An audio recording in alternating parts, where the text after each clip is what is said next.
નમસ્કાર વિદ્યાર્થી મિત્રો, ફરી એકવાર ઇકોનોમિક્સ.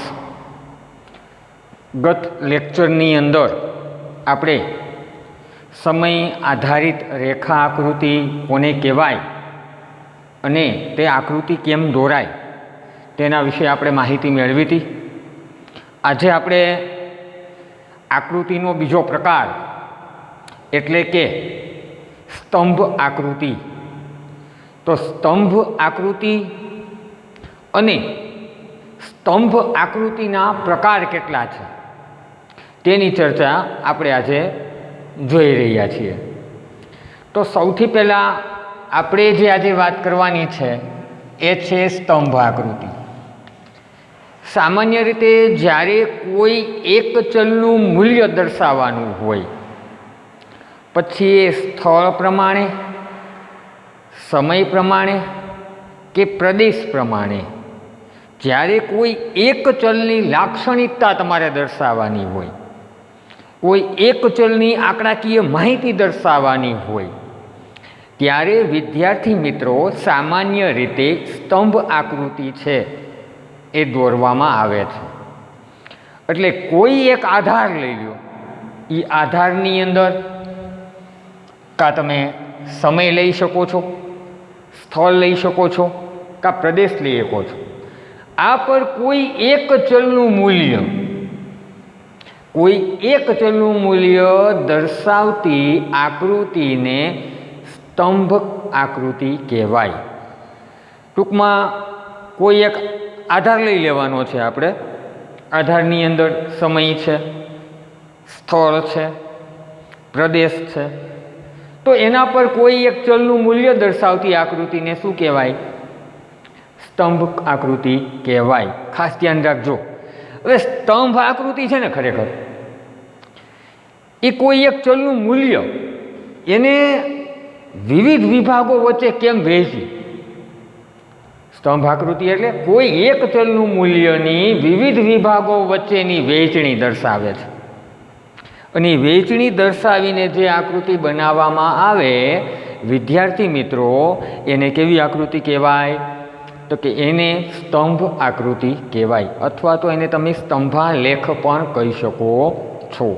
તો સ્તંભ આકૃતિ કોઈ એક આધાર લઈને, પછી એ સમય હોય, સ્થળ હોય કે પ્રદેશ હોય, એના ઉપર કોઈ એક ચલની વૃત્તિ, એક ચલનું મૂલ્ય, એક ચલની ગાણિતિક માહિતી જ્યારે રજૂ કરવામાં આવે તો તેવી આકૃતિને આપણે કેવી આકૃતિ કહીએ છીએ?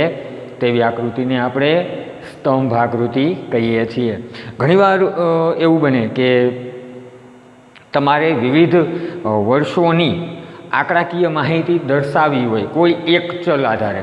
દાખલા તરીકે હું તમને કહું કે ભાઈ ભારતની અંદર વસ્તી 1951થી લઈને છેલ્લે 2011 સુધી ભારતની અંદર જે વસ્તી વધી છે કરોડમાં, તો એ કરોડનું એક ચલ થયું. તો આ ચલને આપણે સમય આધારિત જ્યારે લેવામાં આવે ત્યારે તમારે લોકોને શું કરવા પડે? એક ચલના જુદા જુદા સ્તંભ બનાવવા પડે. એટલે કે એક વર્ષનો અલગ સ્તંભ બનાવવો પડે. ખ્યાલ આવ્યો? એટલે ખાસ કરીને વિવિધ પ્રકારના સ્થળો, સમય કે વસ્તુ માટે એક કે તેથી વધુ ચલની માહિતી જો તમે ઊભા કે પછી આડા સ્તંભની અંદર દર્શાવો છો, તો એ ઊભા કે આડા સ્તંભો દોરીને જે આકૃતિ તૈયાર થાય છે ને, એ આકૃતિને કેવી આકૃતિ કહેવાય? તો કે એ આકૃતિને આપણે સ્તંભ આકૃતિ છે એ કહીએ છીએ, અથવા તો એને આપણે શું કહીએ છીએ? એને આપણે સ્તંભાકૃતિ કહીએ છીએ. હવે સ્તંભ આકૃતિની અંદર પ્રત્યેક સ્તંભની પહોળાઈ એક સરખી લેવામાં આવે છે. ખાસ વિદ્યાર્થી મિત્રો કાળજી રાખવી, જ્યારે આપ લોકો સ્તંભ આકૃતિ બનાવતા હો ત્યારે પ્રત્યેક સ્તંભની જે પહોળાઈ છે એ સામાન્ય રીતે પહોળાઈ કેવી રાખવામાં આવે છે? એક સરખી રાખવામાં આવે છે. આલેખ જ્યારે તમે ગ્રાફ પેપરમાં બનાવો ત્યારે 1 સેમી બરાબર એની પહોળાઈ રાખવી, કાં તો ચલની માહિતી ટૂંકી હોય એટલે કે OX ધરી ઉપર જે વર્ષ આપ્યા છે, જે સમયગાળો આપ્યો છે, એ જો ટૂંકો આપ્યો હોય તો તમે એની એ માહિતી 1 વર્ષ માટે 2 સેમી પણ લઈ શકો છો. ખાસ કરીને જે પહેલો સ્તંભ બનાવ્યો એવો જ બીજો સ્તંભ બનવો જોઈએ. પછી એક જાડો બનાવ્યો, એક પાતળો બનાવ્યો, એવી રીતે આકૃતિ બનવી જોઈએ નહીં. દરેકે દરેક સ્તંભ છે તો દરેકે દરેક સ્તંભની અંદર એની જે પહોળાઈ છે તો એ પહોળાઈ સામાન્ય રીતે કેવી હોવી જોઈએ? તો કે એક સરખી હોવી જોઈએ. એટલે સ્તંભ આકૃતિમાં પ્રત્યેક સ્તંભની પહોળાઈ એક સરખી લેવામાં આવે છે. આમાં ઊંચાઈ એક સરખી ન આવે તો ખબર ને, જે રીતની આંકડાકીય માહિતી આપેલી છે એ રીતના સ્તંભ બનતા હોય છે. પણ સામાન્ય રીતે પહોળાઈ, સ્તંભની જે પહોળાઈ છે એ કેવી હોવી જોઈએ? તો કે સ્તંભની પહોળાઈ છે એક સરખી લેવામાં આવે છે. દરેક વિભાગ કે સમય માટે એક જુદો સ્તંભ બનાવવામાં આવે. હા, પછી 1951માં 1961ની માહિતી નહીં નાખી દેવાની કે આપણે 1951નો સ્તંભ બનાવ્યો છે તો એમાં 61નો સ્તંભ નહીં. 1951નો સ્તંભ અલગ, 1961નો સ્તંભ અલગ, 71નો, 81, 91, 2001 અને છેલ્લે 2011. તો જે રીતે માહિતી આપેલી છે, આ તો હું વસ્તીનું ઉદાહરણ આપું છું, તમે એમાં ગરીબીનું ઉદાહરણ લઈ શકો છો, તમે એમાં શહેરી વસ્તી લઈ શકો છો, સ્ત્રી વસ્તી લઈ શકો છો, પુરુષની વસ્તી લઈ શકો છો, ગ્રામ્ય વસ્તી લઈ શકો છો, કોઈ કંપનીની અંદરનું ઉત્પાદન છે એ તમે લઈ શકો છો. તો આવી અસંખ્ય માહિતી માટે શું બનાવવું પડે છે? તો કે ભાઈ સ્તંભ બનાવવા પડે છે. અને બધી જ માહિતી જે સમયગાળા મુજબ આપેલી છે એ દરેકે દરેક સ્તંભની અંદર છે અલગ એક સ્તંભ બનાવી અને એમાં એ બધી માહિતી છે એ મૂકવામાં આવે છે. તો આ પ્રકારની આકૃતિ જો બને ને તો વિદ્યાર્થી મિત્રો આપણે એને શું કહીએ છીએ? આપણે એને સ્તંભાકૃતિ કહીએ છીએ.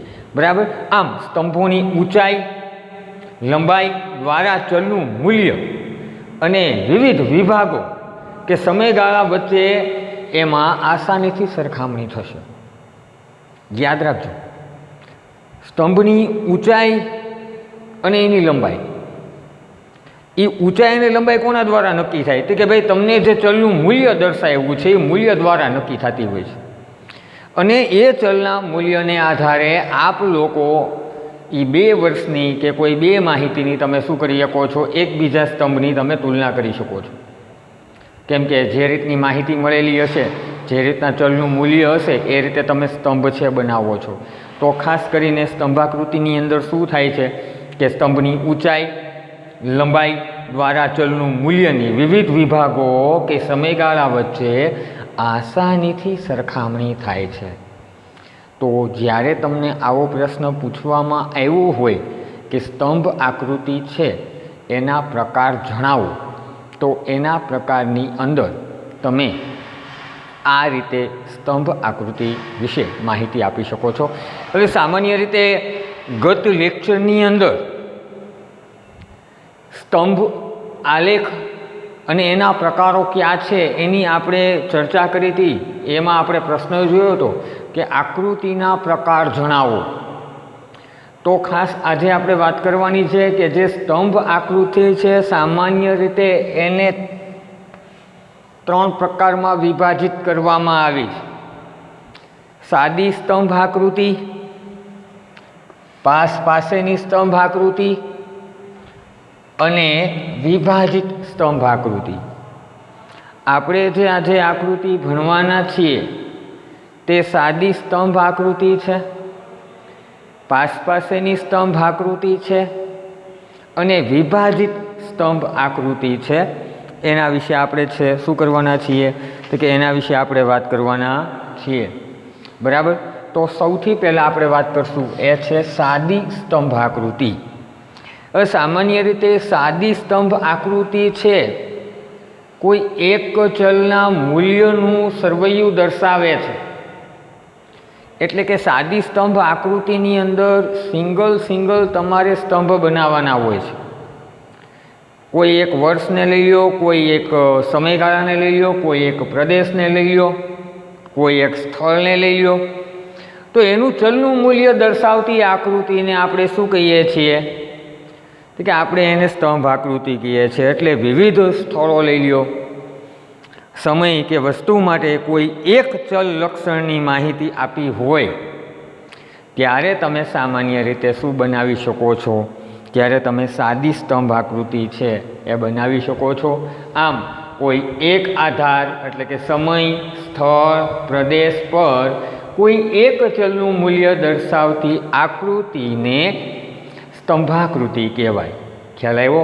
તો સૌ પ્રથમ વિદ્યાર્થી મિત્રો, આપણે જે આકૃતિ બનાવવાના છીએ તેની અંદર સૌથી પહેલાં તો સ્તંભાકૃતિ આપણે દોરવાના છીએ.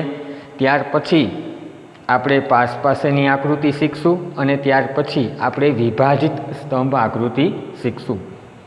ગત લેક્ચરની અંદર આપણે સમય આધારિત પાસેની આકૃતિ ભણ્યા હતા કે ભાઈ સમય આધારિત આકૃતિ જે રેખા આકૃતિ બને એ કેવી બને એની આપણે વિગતે ચર્ચા કરી ગયા. મેં એમાં તમને બધીને વર્ક પણ આપ્યું હતું કે ભાઈ આવી આકૃતિ તમારી આંકડાકીય માહિતી લઈ અને આપ સૌ આવી આકૃતિ તમારી જાતે બનાવો. યાદ રાખજો, 5 માર્કની અંદર આકૃતિ આવે છે. ફરીથી કહી દઉં, આ લેખના 2.5 માર્ક એના વિશ્લેષણના. તો આપણે સૌથી પહેલાં તો સાદી સ્તંભ આકૃતિ કોને કહેવાય એના વિશે વાત કરી. હવે સાદી સ્તંભ આકૃતિની અંદર પ્રત્યેક સ્તંભની પહોળાઈ એકસરખી હોવી જોઈએ, પ્લસ દરેકે દરેક ચલના મૂલ્યને આધારે દરેક વર્ષની જે સ્તંભ બનશે એની ઊંચાઈ, કદાચ ઊંચાઈ એ તો એના ચલના મૂલ્યને આધારે જ હશે, પણ એની પહોળાઈ કેવી હશે? એકસરખી હશે. તો સ્તંભ આકૃતિ શું છે? તો ચાલો વિદ્યાર્થીઓ, આજે આપણે આંકડાકીય માહિતીને આધારે સૌથી પહેલાં સ્તંભ આકૃતિ છે એ બનાવીએ. ઓકે,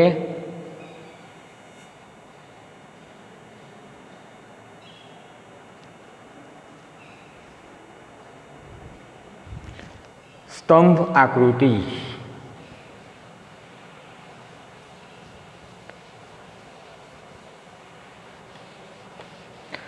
જ્યારે તમારી સામે આંકડાકીય માહિતી આપેલી હોય તો એના ચલને આધારે આપણે શું બનાવવું પડે છે?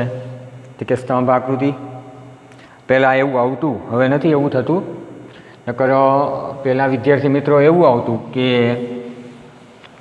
આંકડાકીય માહિતી આપી દે, પછી એના આધારે તમને એવું કહેવામાં આવે કે આમાં બંધ બેસતી આકૃતિ છે એ બનાવો. તો એ સમયગાળા દરમિયાન આપ લોકોએ શું કરવી પડતી? આ બંધ જે આંકડાકીય માહિતી બંધ બેસે છે જે આકૃતિમાં, એ આકૃતિની પસંદગી આપણે કરવી પડતી હતી. બરાબર? હવે એવું નથી. હવે બોર્ડની અંદર ચોક્કસથી કહી દે છે કે ભાઈ સ્તંભ આકૃતિ બનાવો અથવા તો પાસેની સ્તંભાકૃતિ બનાવો. ચાલો આપણે એ સ્તંભ આકૃતિ મુજબ જોઈએ. ભારતમાં વસ્તીનું કદ.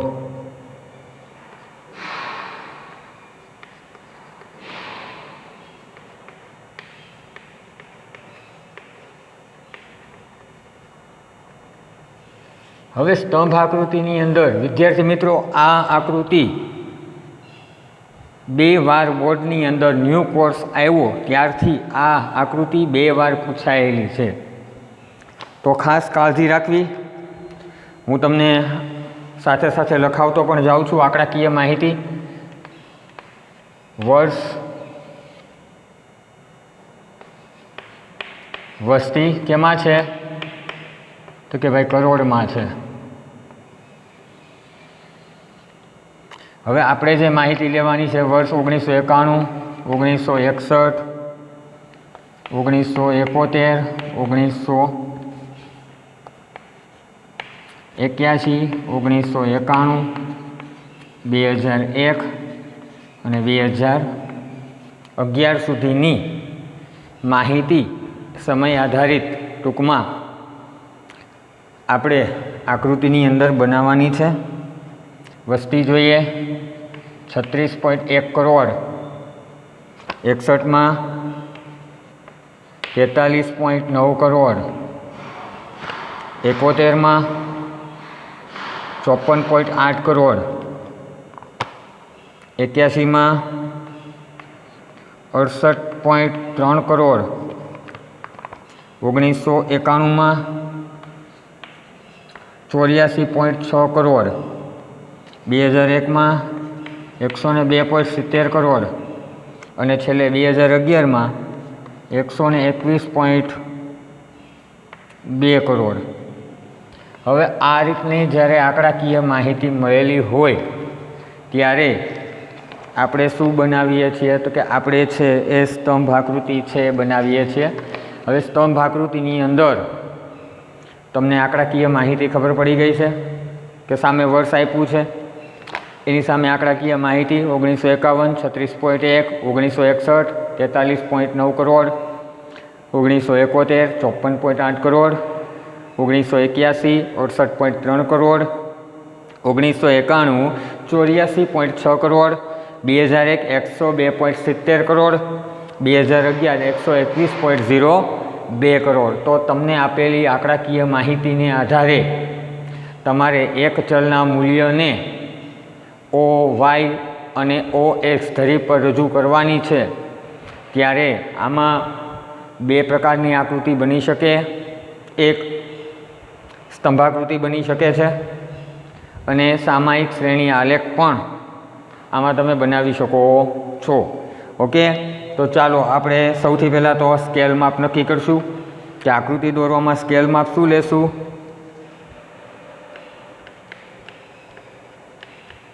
તો કે સ્કેલ માપ એટલે કે ઓ વાય ધરી ઉપર સામાન્ય રીતે સ્કેલ માપ લેવાય. એમાં આપણે લેશું 1 સેમી બરાબર કેટલા વર્ષ લેશું? વર્ષ નહીં આવે, કરોડમાં વસ્તી છે તો 20 કરોડ એટલે કે 20%માં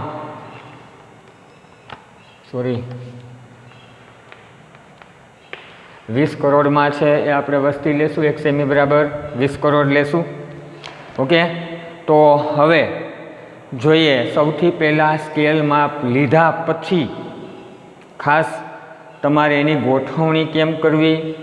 હંમેશા આલેખ છે એ ગ્રાફ પોતીમાં થાય ત્યારે યાદ રાખવું સેમી બરાબર તમારે શું લેવાનું છે તો કે સેમી બરાબર તમારે માપ લેવાનું છે. અહીંયા મારે સેમી બરાબર માપ આવશે નહીં, હું મારી રીતે અહીંયા સંભવિત માપ લેવાનો છે એ પ્રયાસ કરીશ.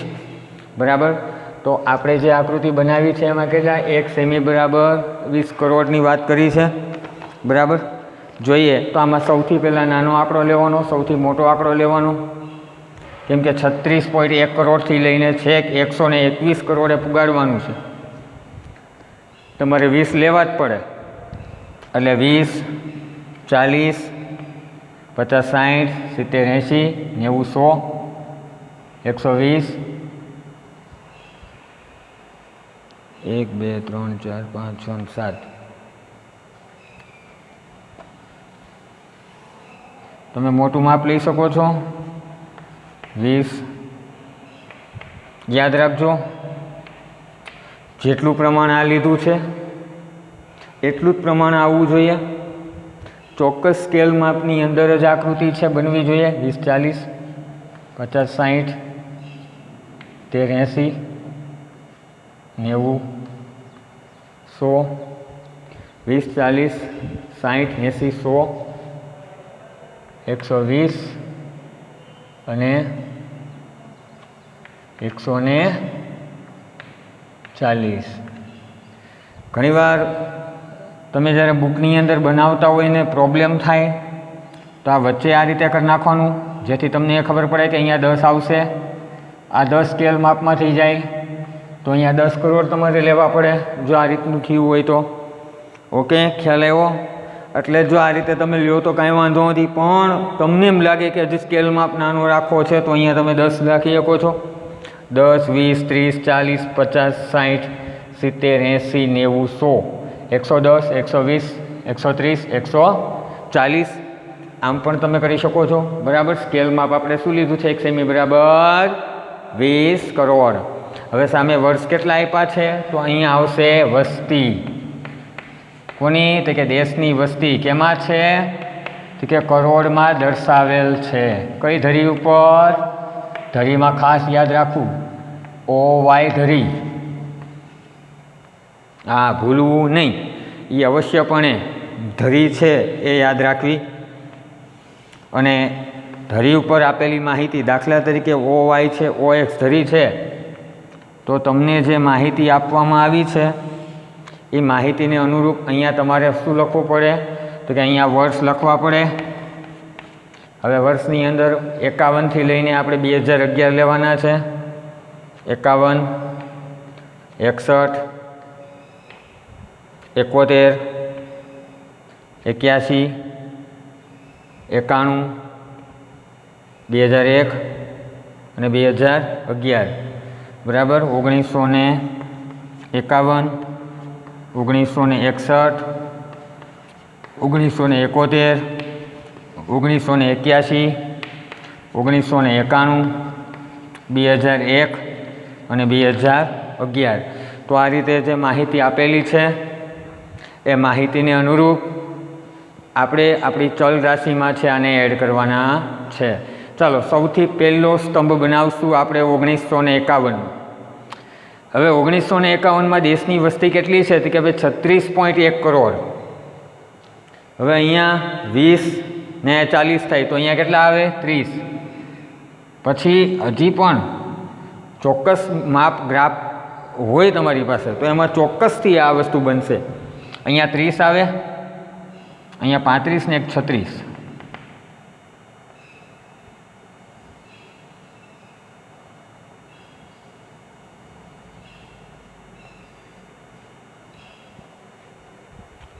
તમે જ્યારે કોઈ સ્તંભ બનાવો છો તો એ તમારી સામે ચોક્કસ ગ્રાફ હશે.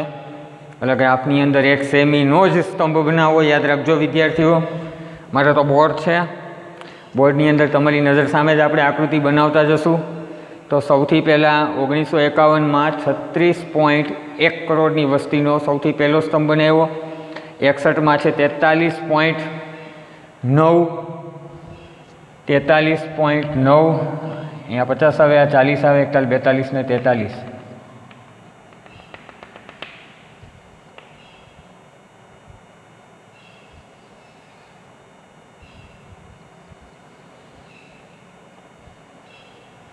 યાદ રાખજો, તમે જે સ્તંભ બનાવો છો એ સ્તંભની પહોળાઈ, જાડાઈ એ બને ત્યાં સુધી કેવી રાખવાની છે?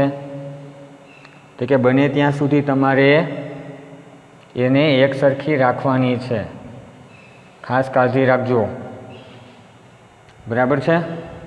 અન્યથા તમારી આકૃતિ કેવી બને? તમારી આકૃતિ અન્યથા ખોટી પડે. ત્રીજો 61ની વાત કરી. 71ની જોઈએ 54.8 કરોડ, 54, 50,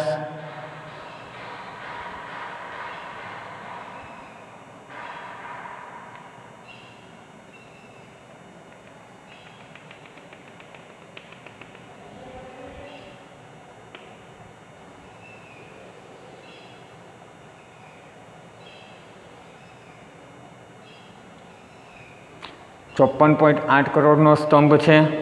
તો આ સ્તંભ આકૃતિની અંદર 54.8 કરોડ લીધો. 81ની વાત કરીએ 68.3, 60, 70.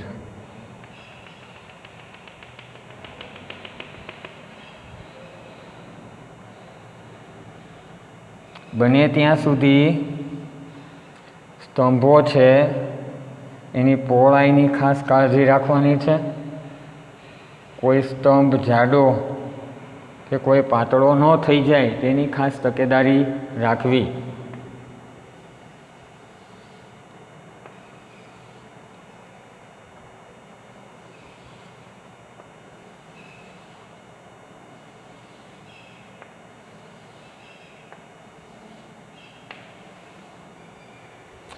તો છેલ્લે આપણે 1981નો સ્તંભ બનાવ્યો 68.3 કરોડની વસ્તીવાળો. ત્યાર પછી આપણે જે સ્તંભની વાત કરવાના છીએ 1991 84.6 કરોડ, 84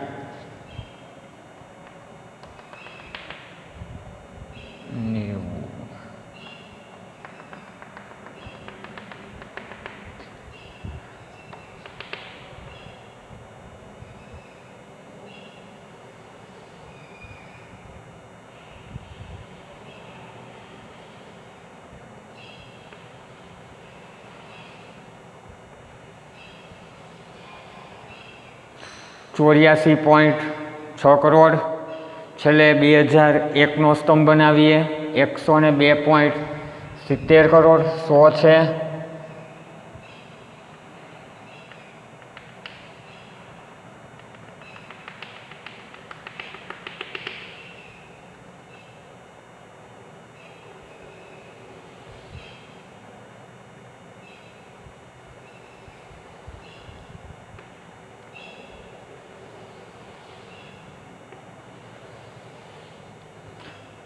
એકસો ને 2.70 કરોડનો સ્તંભ છે. તમે અહીંયા પણ આંકડાકીય માહિતી લખવી હોય તો લખી શકો છો.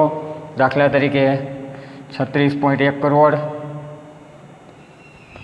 43.9 કરોડ, 54.9 કરોડ, 8 કરોડ, પછી 84.6 કરોડ, 81માં કેટલા છે? 68. 81માં 68.3 કરોડ, 91માં 84.6 કરોડ, 2001માં 102.70 કરોડ અને છેલ્લે 121 કરોડનો આપણે સ્તંભ બનાવશું. 2011ની વસ્તી, ભારતની અંદર સૌથી વધુ વસ્તી. હવે અત્યારે હાલની પરિસ્થિતિ જોઈએ તો દેશની વસ્તી અંદાજે 130 કરોડની આસપાસ આપણા દેશની જનસંખ્યામાં છે વધારો થયેલો જોવા મળે છે. તો તમે અહીંયા 121.2 કરોડ છે એ પણ દર્શાવી શકો છો. તો આમ જ્યારે તમે લોકો આકૃતિ બનાવો ત્યારે આકૃતિની અંદર દરેકે દરેક સ્તંભની જે પહોળાઈ છે એ પહોળાઈ એકસરખી રાખવી. આપેલી ચલની માહિતીને આધારે તમારે આકૃતિ બનાવી. ઓ વાય ધરી ઉપર શું દર્શાવવામાં આવ્યું છે, ઓ એક્સ ધરી ઉપર શું દર્શાવવામાં આવ્યું છે, તેની માહિતી છે એ ચોક્કસથી આપવી કે જેથી તમારી જે આકૃતિ છે એ એકદમ કેવી બને તો કે એકદમ સ્પષ્ટ આકૃતિ છે એ બને છે. હવે 2.5 માર્ક આના છે. પછી ડાયરેક્ટ વિશ્લેષણની વાત આવે વિદ્યાર્થી મિત્રો, ત્યારે વિશ્લેષણ કરવું યાદ રાખો. 2.5 માર્ક એના છે કે 1951ની અંદર દેશની અંદર વસ્તી કેવી હતી તમે વિશ્લેષણમાં લખો. એટલે સૌથી પહેલો પોઈન્ટ કયો આવવો જોઈએ તો કે સૌથી પહેલો પોઈન્ટ એ આવવો જોઈએ કે ભાઈ દેશની અંદર વસ્તીનું પ્રમાણ અને વસ્તીનું સરવૈયું નીચે મુજબ દર્શાવવામાં આવ્યું છે. આલેખની અંદર ઓ વાય ધરી ઉપર શું દર્શાવવામાં આવ્યું છે તો કે ભાઈ વસ્તી છે એ કરોડમાં દર્શાવવામાં આવી છે. ઓ એક્સ ધરી ઉપર વર્ષ એટલે કે 1951થી લઈ અને 2011ના વર્ષનો સમયગાળો દર્શાવવામાં આવ્યો છે. આકૃતિમાં કે આલેખમાં જોઈ શકાય છે કે 1951માં દેશની વસ્તી કુલ 36.1 કરોડની હતી. હવે છેક 1951માં વસ્તી કેટલી 36.1 કરોડની હતી. ત્યાંથી આપણે 5 દાયકાની વાત કરીએ, 1, 2, 3, 4 ને 5 દાયકા એટલે કે 2001 સુધીમાં 102.70 કરોડની વસ્તી થઈ. તો 50 વર્ષની અંદર દેશની વસ્તીમાં 66.6 કરોડનો જંગી વધારો થયો છે. આમ 2001થી લઈને 2011ની આ બેની તમે તુલના કરશો તો દેશની વસ્તીની અંદર કેટલો 18.32 કરોડનો છે એ વધારો થયો છે. કયા વર્ષમાં તો કે 2001થી લઈને 2011, જ્યારે 1951થી લઈને 2001 સુધીમાં વસ્તીમાં કેટલો વધારો છે 66.6 કરોડનો વધારો છે. તો આ એક પ્રકારની શું થઈ ગઈ, આ એક પ્રકારની તુલના થઈ ગઈ. એટલે ખાસ જ્યારે તમે આ રીતે આલેખ બનાવો ત્યારે આ રીતની પરફેક્શનની સંપૂર્ણ રીતે વાત કરવી, બરાબર છે, કે આ 1951માં વસ્તી કેટલી હતી? 36.1 કરોડની હતી. તમે આમ પણ રજૂ કરી શકો છો. એના પછીના દાયકાની અંદર એટલે કે 1961માં દેશની કુલ વસ્તી 43.9 કરોડની થઈ. એના પછીના વર્ષોમાં 1971માં દેશની કુલ વસ્તી 54.8 કરોડની થઈ. એના પછીના દશકાની અંદર યાની કે 1981માં દેશની વસ્તી 68.3 કરોડની થઈ. 91માં 84.6 કરોડની થઈ. 2001માં 102.70 કરોડની થઈ. અને લાસ્ટમાં છેલ્લી વસ્તી ગણતરી 2011, એમ 2011માં દેશની વસ્તી 121.2 કરોડની થઈ. તો આમ વસ્તીમાં થયેલો વધારો કોઈ એક ચલના મૂલ્યને આધારે તમે કઈ આકૃતિ બનાવી શકો છો? તો કે તમે સ્તંભાકૃતિ બનાવી શકો છો. આને સ્તંભ આલેખ પણ કહેવાય અને સ્તંભાકૃતિ પણ છે તમે કહી શકો છો. સામાન્ય રીતે આ પ્રકારની આકૃતિ ગ્રાફ પેપરમાં દોરી શકાય. એટલે સૌ વિદ્યાર્થી મિત્રો 5 માર્કનો સવાલ છે. ગ્રાફ પેપરનો ઉપયોગ કરતા રહેજો. આના પછીના લેક્ચરની અંદર આપણે ફરીથી એક આકૃતિ સામાયિક શ્રેણી આલેખની બનાવશું. એક આકૃતિ એક આંકડાકીય માહિતીને આધારે પાછી સ્તંભાકૃતિ બનાવશું, જેથી તમારે આમાં શું થઈ જાય છે એકદમ વ્યવસ્થિત રીતે તમે આમાં રિવિઝન કરી શકો. બરાબર છે? તો ખાસ આ વસ્તુ તમને સમજાઈ ગઈ હશે કે દેશની અંદર સ્તંભાકૃતિ છે જે આંકડાકીય માહિતી આપેલી છે એ આંકડાકીય માહિતીને આધારે દોરવી, કેમ દોરવી એ વસ્તુ મેં તમને શીખડાવી આજે. આના પછીના લેક્ચરની અંદર હજી એક શહેરી વસ્તીનું પ્રમાણ લેશું આપણે. જરૂર પડે તો ગ્રામીણ વસ્તી છે, બરાબર, એનું પ્રમાણ લેશું. અથવા તો 1000 પુરુષોની સામે સ્ત્રીઓનું જે ઘટતું જતું પ્રમાણ છે તો કેટલું પ્રમાણ હતું 1000 પુરુષોએ, એની આકૃતિ આપણે બનાવશું. એમાં સમય આધારિત રેખા આકૃતિ પણ બની શકે છે. બરાબર છે? તો આના પછીના લેક્ચરની અંદર આપણે આની પણ વાત કરશું, સામાયિક શ્રેણી આલેખની. અને જરૂર પડે તો આપણે સમય આધારિત રેખા આકૃતિ એવં બીજી એક આકૃતિ, એક ઉદાહરણ, બીજું ઉદાહરણ સાથે આપણે ભેગા થશું અને સ્તંભ આકૃતિ બીજી બનાવશું. બરાબર છે? તો એ આના પછીના લેક્ચરની અંદર આપણે એની વાત કરશું. વિદ્યાર્થી મિત્રો, તમામ લેક્ચરો મળે છે સમયસર અને સમયસર તમે જોતા રહ્યો. અત્યારની હાલની પરિસ્થિતિ ઓનલાઈન શિક્ષણ સિવાય અત્યારે આપણી પાસે બીજો કોઈ રસ્તો છે નહીં. એટલે ખાસ જ્ઞાનમાં ઉમેરો કરો. લેટેસ્ટ જનરલ નોલેજ છે. તમને તમામ આંકડાકીય માહિતી દેશની વસ્તીની ખબર પડી. ઘરે બેઠા બેઠા વિડીયો લેક્ચર અટેન્ડ કરો. 1 વાર જોવું, 2 વાર જોવું, 3 વાર જોવું. જરૂર બને તો જનરલ નોલેજ વસાવી લ્યો, એ વાંચો. ઘરે બેઠા સમયનો મહેરબાની કરીને સદુપયોગ કરો. બરાબર છે? બહાર જવાનું ટાળો. કેમ કે અત્યારે જે પોઝિશન એવી છે, ચીન જેવો ચીન દેશ 6 મહિનામાં કોરોના હટાવી નથી શક્યો તો આપણે ભારત છે. ઓકે? અને આરોગ્ય વિષયક સુવિધાઓ આપણી કરતાં એ દેશમાં ઘણી બધી સારી છે. એટલે ખાસ આપણે સ્વયં આપણા ખુદનું ધ્યાન રાખીએ, વાલીઓ પણ પોતાના સંતાનનું ધ્યાન રાખે, એની ખાસ કાળજી લેવી જોઈએ. અને મારો તો આ સંદેશો છે કે બને ત્યાં સુધી બહાર જવાનું ટાળો. ઓકે? ધન્યવાદ. આના પછીના લેક્ચરની અંદર આપણે 2 આકૃતિ છે ફરીથી રિપીટ કરશું, જેથી તમને આમાં કોઈ પ્રશ્ન, કોઈ ક્વેરી હોય તો એ નીકળી જાય. ધન્યવાદ.